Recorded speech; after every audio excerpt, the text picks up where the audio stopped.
जंगल में सर्दी का मौसम शुरू हो गया था। तमाम परिंदों ने सर्दी के मौसम के लिए अपना अपना इंतजाम कर लिया था। हर परिंदे ने अपने लिए गर्म बिस्तर और गर्म कपड़े बना लिए थे। तमाम परिंदे सर्दियों की एक शाम इकट्ठे हुए। चिड़िया बहन तोता कहने लगा, चिड़िया बहन खैरियत तो है, आपने हमें यहाँ पे इकट्ठा किया। चिड़िया कहती है, काल कौवा कहता है, मुझे अगर तो कोई खाने का इंतजाम है तो मुझे बहुत भूख लगी है, जल्दी से दे दो। टोनी चिड़िया कहती है, सर्दी का मौसम आ गया है, तमाम परिंदों को यहाँ पे जमा करने का मकसद ये है कि अब सर्दी के दिनों में तमाम परिंदे टाइम से अपने अपने घरों में चले जाते हैं। बहुत ज़्यादा चोरियाँ होती हैं इन दिनों में।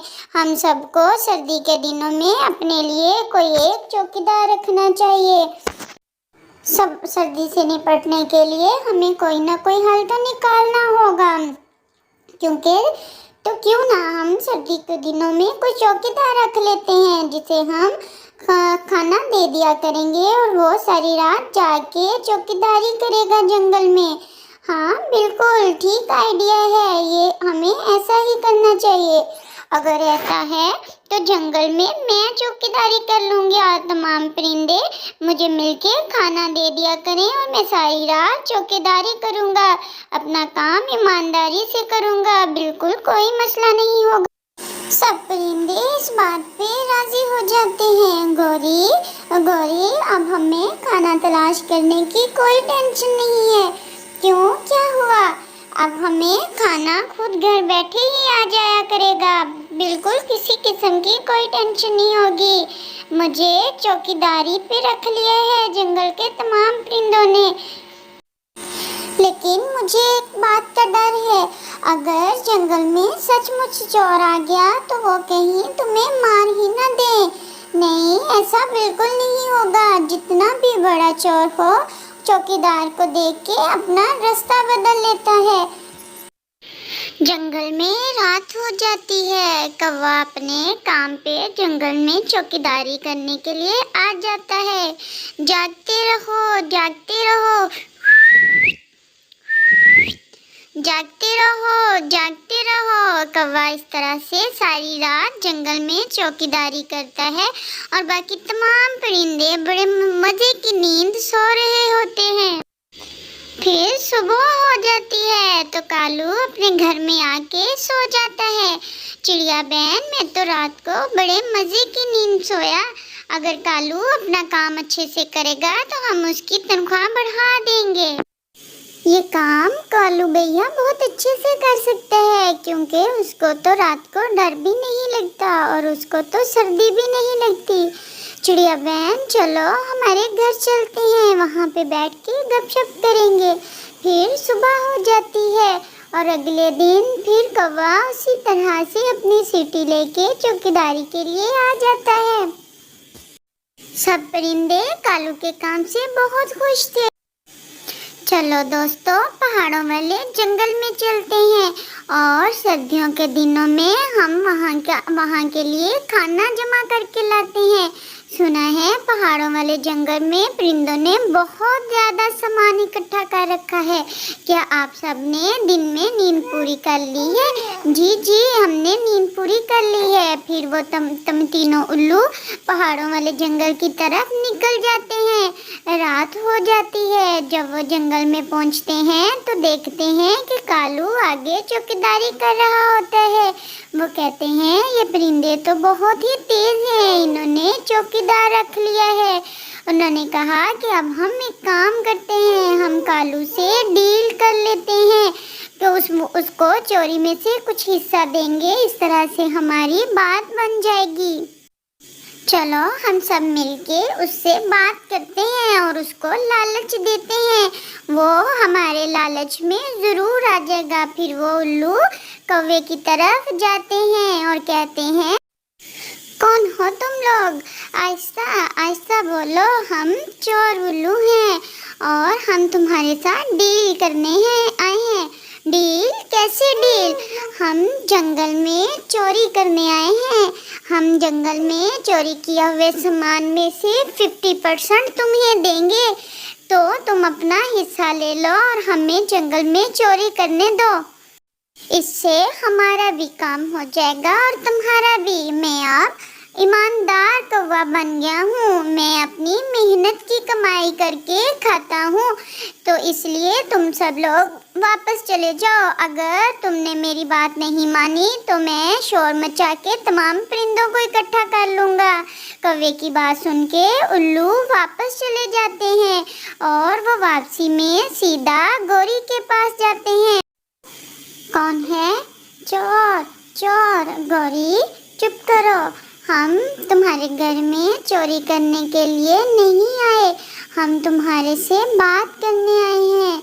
हम चोर उल्लू हैं और हम जंगल में चोरी करने आए थे, लेकिन तुम्हारे पति कालू ने हमें जवाब दे दिया है कि वो हमारे साथ डील नहीं करेगा।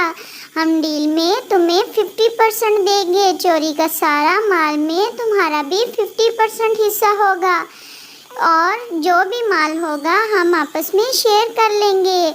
उल्लुओं की बात सुन के गौरी लालच में आ जाती है। उसने कहा, अगर ऐसा है तो तुम बिल्कुल फिक्र नहीं करो।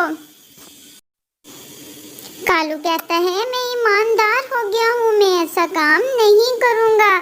गौरी कवि कहती है, कोई बात नहीं, ये बात मुझ पे छोड़ दो, लेकिन एक बात याद रखना, चोरी किए हुए माल में से हम 50% ही लेंगे।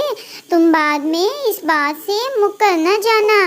फिर गौरी कवि तमाम उल्लुओं के साथ जंगल की तरफ निकल जाती है। कालू, उल्लू भाई इतनी अच्छी दे रहे हैं और तुम इस बात को मान नहीं रहे हो, मगर मैं अब खामोश हो जाओ। अगर तुमने कोई बात की तो मैं अपने मायके चली जाऊंगी। गौरी के मायके जाने की बात से कालू कौवा चुप हो जाता है। ठीक है, तो 50% आपका हुआ। उल्लू बुलबुल के घर से खाना चुरा के ले जाते हैं और आधा खाना गौरी कवि को दे देते हैं। सुबह हो जाती है, बुलबुल रोती हुई रानो चिड़िया के पास आती है। कालू भी आ जाता है। कालू, तुम्हारे होते हुए मेरे घर का सारा खाना रात को चोरी हो गया। रानो टोनी चिड़िया कहती है, कालू क्या तुम रात को सो जाते हो? कालू, अगर ऐसा होता रहा तो हमें तुम्हें रखने का क्या फ़ायदा है? हमें तुम्हें तनख्वाह देने का कोई फ़ायदा नहीं होगा। आप सब बोली जा रहे हैं, मेरी बात भी तो सुने। मैं सारी रात जाग के चौकीदारी करता हूँ, लेकिन चोर बहुत शातिर है, वो पता नहीं किस तरह से चोरी कर गया। वो उल्लू इसी तरह से हर रात आते और सारे घरों में से खाना चुरा के आधा खाना गौरी को देते और आधा खुद लेके जाते। गौरी के घर में आहिस्ता आहिस्ता खुराक का ढेर लग गया। कालू, अब तुम्हें नौकरी करने की कोई ज़रूरत नहीं है। वो क्यों गौरी? मेरी नौकरी से तुम्हें क्या मसला है?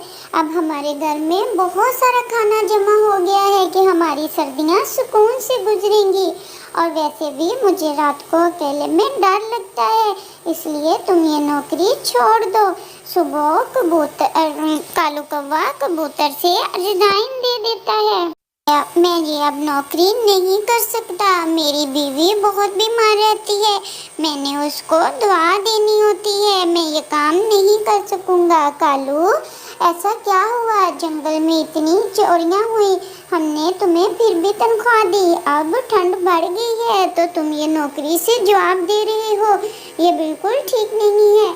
नहीं, मुझसे अब ये काम नहीं होगा। ये कह के कालू वापस चला जाता है। कालू, देखो हमारे घर में कितना खाना जमा हो गया है। हाँ गौरी, इतना खाना तो मैंने अपने ख्वाब में भी नहीं सोचा था। अब हम अपनी लाइफ बिल्कुल सुकून से गुजारेंगे। कालू कई रातों से नहीं सोया होता, उसको बहुत नींद आती है और ये कह के सो जाता है। गौरी भी उसके साथ ही सो जाती है। फिर उस रात उल्लू फिर जंगल में चोरी करने के लिए निकलते हैं। वो कई घरों में जाते हैं लेकिन उनको कुछ नहीं मिलता। फिर वो कालू और गौरी के घर में आते हैं।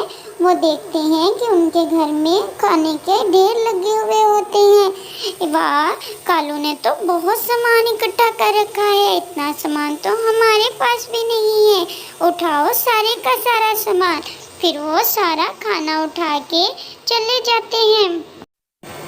फिर सुबह हो जाती है। गौरी उठती है और देखती है, कालू उठो, हमारे घर का सारा सामान चोरी हो गया है।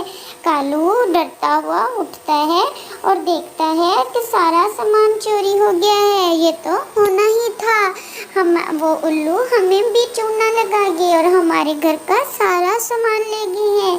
हमारे घर में तो कुछ भी खाने को नहीं बचा। बुरे काम का हमेशा बुरा ही नतीजा निकलता है। हमें कभी भी बुरे परिंदों का साथ नहीं देना चाहिए था। प्यारे दोस्तों, इस कहानी से हमें सबक मिलता है कि हमेशा लालच बुरी बला है और बुरे काम का बुरा नतीजा होता है। हमें कभी भी बुराई का साथ नहीं देना चाहिए। हमें सिर्फ सच्चाई